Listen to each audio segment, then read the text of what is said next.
गोदी मीडिया के लिए इससे ज्यादा करारा झटका नहीं हो सकता था और यह खबर मुझे निजी तौर पर बेतहाशा खुशी दे रही है दोस्तों। याद कीजिएगा, ऑपरेशन सिंदूर के दौरान पुंछ पर पाकिस्तानी हमले में बड़ी तादाद में भारतीय मारे गए थे और उसमें एक शख्स जो मारा गया था, जिनका नाम था मोहम्मद कारी इकबाल, जो कि एक मदरसे में टीचर थे। आपको याद होगा, तमाम न्यूज चैनल्स ने इन्हें एक आतंकवादी बताया था। तब इस मंच पर मैंने बाकायदा प्रोग्राम किया था और उन न्यूज चैनल्स का पर्दाफाश किया था। अब जम्मू कश्मीर की पुंछ अदालत ने न्यूज 18 और जी न्यूज के खिलाफ एफआईआर दर्ज करने का आदेश दिया है। यह एक बहुत बड़ी खबर है दोस्तों, क्योंकि अगर इस तरह से अदालतें गोदी मीडिया न्यूज चैनल्स के झूठ के खिलाफ आवाज बुलंद करेंगी, उनके खिलाफ एफआईआर दर्ज करने का आदेश देंगी, तो मैं उम्मीद करता हूं दोस्तों कि कम से कम इन्हें शर्म आएगी, इनके मन में एक डर बैठेगा। क्योंकि हकीकत यह है दोस्तों कि इन गोदी मीडिया के न्यूज चैनल्स ने अपने ही देश के नागरिकों के खिलाफ जंग छेड़ दी है, जो कि मोहम्मद कारी इकबाल के मामले में हुआ। मैं उसकी चर्चा करूंगा दोस्तों, मगर उससे पहले मैं आपको एक क्लिप दिखाना चाहता हूं। आप में से कई लोग जानते हैं कि मॉडल शेफाली जरीवाला की मौत हो गई है। उनकी उम्र 42 साल की थी। हार्ट अटैक से उनकी मौत हो गई है और गोदी मीडिया ने एक बार फिर प्रमाणित कर दिया है कि वो नए स्तरों को पार कर सकती है। जी हां, घटिया पत्रकारिता की तमाम हदों को वो पार कर रही है और आप देखेंगे किस तरह से पारस नाराज हो गए। क्यों? क्योंकि जब शेफाली की मौत हुई थी, तब गोदी मीडिया ने एक खास किस्म का कवरेज किया था जिसको लेकर वो नाराज थे। देखिए पारस अबड़ा किस तरह से अपना आपा खो रहे हैं। आपकी मैंने न्यूज देखी है, जो आप कुत्ते वाली जो न्यूज बनाई है ना, बहुत ही बेकार बात है। क्या कुत्ते वाली न्यूज बनाई जो है? कि कुत्ते को लेकर घुमा रहे हैं सुबह सुबह, क्या करें फिर वो बदला। बहुत ही बेकार न्यूज करते हो आप लोग। और क्या बोलना क्या है? What do you mean by बोलना क्या? अब चलो चलो, खत्म जा। हम अपना काम कर किसी रहे की डेथ हो गई यहाँ पे, फालतू क्वेश्चन कर रहे हो। और तुम्हारी वीडियो देखी है मैंने। हाँ हाँ, नेगेटिव पब्लिसिटी फैलानी है तुमने। और पारस इसलिए आपा खो रहे हैं क्योंकि ये न्यूज चैनल ये खबर चला रहा था कि शेफाली की मौत हो गई और पराग जो है वो कुत्ते को घुमाने निकल गया। शब्दावली, जिस शब्दावली का इस्तेमाल किया गया, मानो पराग इस पूरे मामले का खलनायक है। हम इसकी चर्चा करेंगे दोस्तों, क्योंकि हमारे सामने मिसाल है सुशांत सिंह राजपूत की मौत का मामला, हमारे सामने सोनम रघुवंशी वाला मामला है। इन तमाम मामलों में इस मीडिया ने शर्मिंदगी की तमाम हदों को पार किया था। मगर उससे पहले मैं आपके सामने जम्मू कश्मीर के पुंछ अदालत का यह ऐतिहासिक फैसला पेश करना चाहता हूं। उन्होंने न्यूज 18 और जी न्यूज के खिलाफ एफआईआर दर्ज करने का आदेश दिया है। दिलचस्प बात यह है दोस्तों कि पुलिस जो है वो गोदी मीडिया के बचाव में आ गई। पुलिस ये कहती है कि यह आपके जुरिस्डिक्शन का मामला नहीं है, यह आपके अधिकार क्षेत्र का मामला नहीं है। कोर्ट ने इसका पलटवार किया और क्या कहा यह मैं आपको बताऊंगा, मगर सबसे पहले मैं आपको बतलाना चाहता हूं दोस्तों कि अदालत ने कहा क्या। आपके स्क्रीन पर उस कवरेज में मृतक व्यक्ति की फोटो और पूरा नाम शामिल था, जिसे बाद में सफाई मिलने के बाद हटा दिया गया। लेकिन तब तक मृतक और उसके परिवार की प्रतिष्ठा को गंभीर नुकसान हो चुका था। शिकायतकर्ता ने आगे कहा, सुनवाई के दौरान पुलिस ने दलील दी कि यह मामला पुंछ कोर्ट के अधिकार क्षेत्र से बाहर आता है, क्योंकि ब्रॉडकास्ट दिल्ली में हुआ था। अब गौर कीजिए दोस्तों, मैं आपसे पूछना चाहता हूं, फिर गोदी मीडिया जो हरकतें करता है, इन पर अंकुश कौन डालेगा? क्योंकि मोहम्मद कारी इकबाल पुंछ के रहने वाले थे। उनके और उनके परिवार की बदनामी और मोहम्मद कारी इकबाल की मौत हो गई थी, फिर भी उन्हें लश्कर का आतंकवादी बताया था गोदी मीडिया ने। जी हां, सही सुना आपने। एक तो पाकिस्तानी गोलीबारी में उनकी मौत हो गई और उसके बाद गोदी मीडिया ने उन्हें एक आतंकवादी करार दिया था। अदालत ने इस पर क्या कहा, इस पर गौर फरमाया जाए। कोर्ट ने इस आपत्ति को खारिज कर दिया और कहा कि भारतीय नागरिक सुरक्षा संहिता बीएनएसएस की धारा 199 के तहत अगर किसी कार्रवाई जैसे कि मानहानि का असर किसी दूसरी जगह पड़ता है, तो उस दूसरी जगह पर भी केस दर्ज किया जा सकता है। कोर्ट ने जोर देकर कहा कि नुकसान पुंछ में हुआ, जहां मृतक रहता था, काम करता था और शहीद हुआ था। कोर्ट ने मीडिया की जिम्मेदारी पर भी कड़ी टिप्पणियां की। कहा, भले ही प्रेस को संविधान के अनुच्छेद 19(1)(a) के तहत अभिव्यक्ति की स्वतंत्रता का अधिकार है, लेकिन यह अधिकार अनुच्छेद 19(2) के तहत उचित प्रतिबंधों के अधीन है, खासकर तब जब मामला मानहानि, पब्लिक ऑर्डर और शालीनता से जुड़ा हो। जज ने इस बात को गंभीर पत्रकारिता की नाकामी बताया, एक गड़बड़ी बताया कि एक मृतक शिक्षक को बिना किसी पुष्टि के आतंकवादी करार देना न सिर्फ गैर जिम्मेदाराना है, बल्कि इससे जनता में अशांति और सामाजिक सौहार्द को भी नुकसान पहुंच सकता है।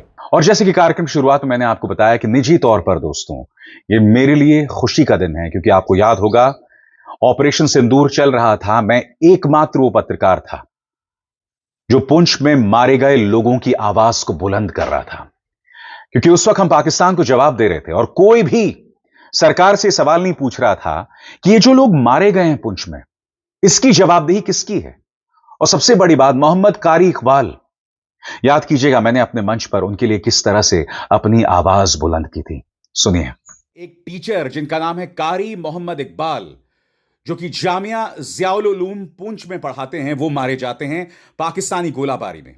मगर तमाम न्यूज चैनल्स उन्हें आतंकवादी बताते हैं, मसलन Republic News. Qari Mohammad Iqbal was a top Lashkar e Taiba commander involved in major terror attacks including Pulwama. Republic News ने उन्हें आतंकवादी बता दिया। आपकी स्क्रीन पर जी न्यूज, मारा गया आतंकवादी कारी मोहम्मद इकबाल। और तीसरी मिसाल देखिए, मारा गया कारी मोहम्मद इकबाल 2019 के पुलवामा आतंकवादी हमले में भी था शामिल। न्यूज 18 इंडिया की एक खबर, एक टीचर मारा गया और उसे आतंकवादी बताया गया। इस फेक न्यूज के बारे में आखिर क्या कर रहे हैं किरण रिजिजू? और आपको याद होगा दोस्तों, न्यूज 18 को माफी मांगनी पड़ी थी, मगर जैसे कि कोर्ट ने कहा, माफी काफी नहीं है। ये लोग बार बार अपने इतिहास को दोहराते रहते हैं। एनबीडीएसए ने न जाने इन दंगाई पत्रकारों पर कितनी बार अंकुश लगाया है, मगर इन पर कुछ असर नहीं पड़ता, इनकी कान में जूं तक नहीं रेंगती, क्योंकि इसी तरह की हरकतें लगातार करते रहते हैं। स्वाभाविक सी बात है, अदालत को और सख्त रवैया अपनाने की जरूरत है। और यहां पर सिर्फ जम्मू कश्मीर की पुंछ अदालत नहीं, सुप्रीम कोर्ट को संज्ञान लेना चाहिए। क्योंकि मैं आपको याद दिलाना चाहूंगा, जब कोरोना आया था, उस दौरान तबलीगी जमात को लेकर किस तरह का दुष्प्रचार चलाया गया था, झूठ लगातार गोदी मीडिया कह रहा था। बाद में सुप्रीम कोर्ट का जजमेंट आया था, जिसमें उस वक्त के chief justice of India Bobde ने कहा था कि मीडिया ने अपनी अभिव्यक्ति की आजादी का गलत इस्तेमाल किया है। औरंगाबाद हाईकोर्ट ने भी तबलीगी जमात के पक्ष में फैसला सुनाया था, मगर आपको याद होगा उस दौरान किस कदर तबलीगी जमात और उसके जरिए मुसलमानों को बदनाम किया गया था। एक बार फिर सिर्फ इसलिए कि उसका नाम मोहम्मद कारी इकबाल था, उसे बदनाम किया गया। देखिए न्यूज 18 की माफी, जिसके कोई मायने नहीं है दोस्तों। याद कीजिएगा दोस्तों, पुंछ में मोहम्मद इकबाल नाम का एक शख्स मारा जाता है और कई न्यूज चैनल्स उसे आतंकवादी बताते हैं। सही सुना आपने, आतंकवादी बताते हैं। प्रशासन को सामने आना पड़ता है और कहता है कि नहीं, मोहम्मद इकबाल आतंकवादी नहीं है, एक टीचर हैं जो स्थानीय स्कूल में पढ़ाते थे। इसके चलते अंबानी न्यूज चैनल को माफी मांगनी पड़ी थी। सुनिए। बुधवार 7 मई को जम्मू कश्मीर के पुंछ जिले की मांदी तहसील में रहने वाले मौलाना मोहम्मद इकबाल की तस्वीर गलत संदर्भ में इस्तेमाल की थी। मौलाना मोहम्मद इकबाल का किसी आतंकी संगठन या देश विरोधी गतिविधि से कभी कोई लेना देना नहीं रहा। उनकी तस्वीर का इस्तेमाल किए जाने के पीछे हमारी कोई दुर्भावना नहीं थी। और आगे बढ़ने से पहले एक जरूरी संदेश, मेरे कार्यक्रमों के लिए आप नोटिफिकेशन का इंतजार मत कीजिए, मेरे चैनल में जाइए और खुद जाकर कार्यक्रम देखिए और रहिए अपडेटेड। और हां, ज्वाइन कीजिए मेरा चैनल, देखिए यह जरूरी संदेश। स्वतंत्र और आजाद पत्रकारिता का समर्थन कीजिए, सच में मेरा साथी बनिए। बहुत आसान है दोस्तों, इस ज्वाइन बटन को दबाइए और आपके सामने आएंगे ये 3 विकल्प, इनमें से एक चुनिए और सच के इस सफर में मेरा साथी बनिए। और अब एक नया मामला चल रहा है, शिफाली जरीवाला की मौत का मामला। 42 साल की उम्र में उनकी मौत हो जाती है, मगर गोदी मीडिया क्या कर रहा है? गोदी मीडिया ग्रहों की बात कर रहा है। उसने एक ज्योतिषी को बिठा दिया है जो अनर्गल बातें कर रहा है। गोदी मीडिया अनर्गल किस्म का प्रचार चला रहा है। यही इन्होंने श्रीदेवी के मामले में किया था, यही इन्होंने सुशांत सिंह राजपूत के मामले में किया था। यह तस्वीर याद है आपको? रिया चक्रवर्ती के आसपास गिद्धों के तौर पर किस तरह से नाच रहा था गोदी मीडिया, मैं इसकी चर्चा करूंगा, मगर सबसे पहले मैं आपको बतलाना चाहता हूं शिफाली जरीवाला मौत मामले में गोदी मीडिया ने किस तरह से नीचता का परिचय दिया। इनके कार्यक्रमों के थंबनेल देखिए, शीर्षक देखिए आपकी स्क्रीन पर, शिफाली की मौत क्या शापित है बिग बॉस का घर। यह न्यूज चैनल है दोस्तों, किस तरह का वाह, किस तरह का काला जादू, किस तरह की चीजों का जिक्र कर रहे हैं। आपको याद है रिया चक्रवर्ती मामले में उन्हें काला जादू करते हुए दिखाया था आज तक न्यूज चैनल ने। इन्होंने आज तक माफी नहीं मांगी है। रिया चक्रवर्ती पूरी तरह से दोषमुक्त होकर बाहर आ गई हैं। आज तक किसी न्यूज चैनल ने उनसे माफी नहीं मांगी। अब बिग बॉस का घर शापित हो गया है। आगे देखिए साहब, रात में मरी शेफाली जरीवाला, सुबह कुत्ता घुमाने निकला पति। कुत्ता घुमाने निकला पति, आप तेवर देख रहे हैं, शब्दों का चयन देख रहे हैं। यानी कि उस व्यक्ति को अभी मामले की जांच भी नहीं हुई है। भाई जांच हो जाए, दूध का दूध और पानी का पानी हो जाएगा। पराग की क्या भूमिका है यह स्पष्ट हो जाएगी। मगर पहले ही उस व्यक्ति के बारे में शब्दावली देखिए, सुबह कुत्ता घुमाने निकला पति। आगे साहब, 42 साल की उम्र में दुनिया छोड़ने वाली शेफाली थी करोड़ों की मालकिन। Conspiracy theory. फिर देखिए, शेफाली जरीवाला का अंतिम संस्कार करने वाले पंडित ने क्या बताया। फिर देखिए, उम्र कम करने की दवाई शेफाली की मौत पर हैरत अंगेज खुलासा। किस तरह की तस्वीरों का इस्तेमाल किया जा रहा है। आधा चेहरा एक यंग औरत का और आधा चेहरा एक बुजुर्ग औरत का। मानो शेफाली जिनकी उम्र 42 साल की है वो इतनी बुजुर्ग नहीं होंगी। और ये कौन सा न्यूज चैनल है? यह है रिपब्लिक भारत।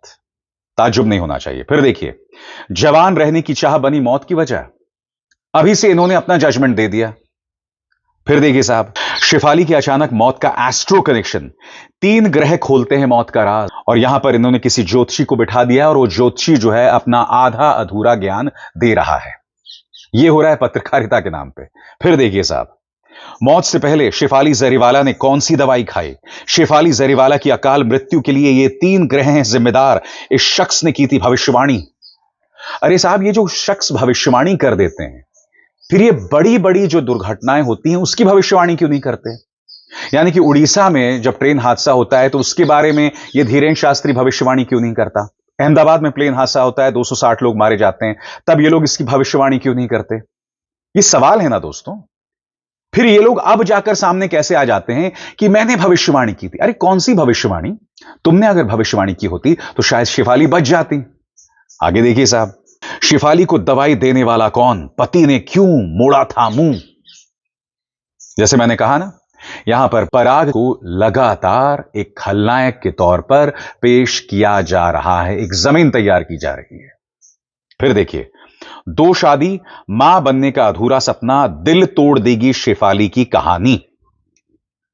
हवा हवाई बातें हो रही हैं और यही नीचता हमने हाल ही में, याद कीजिएगा, सोनम मामले में देखी थी, जिन पर आरोप है अपने पति को अपने प्रेमी के साथ मिलकर मौत के घाट उतार देने की। उस वक्त भी याद कीजिएगा, गोदी मीडिया ने जो पूरा ड्रामा रचा था, मानो सास बहू साजिश का कोई सीरियल चल रहा हो।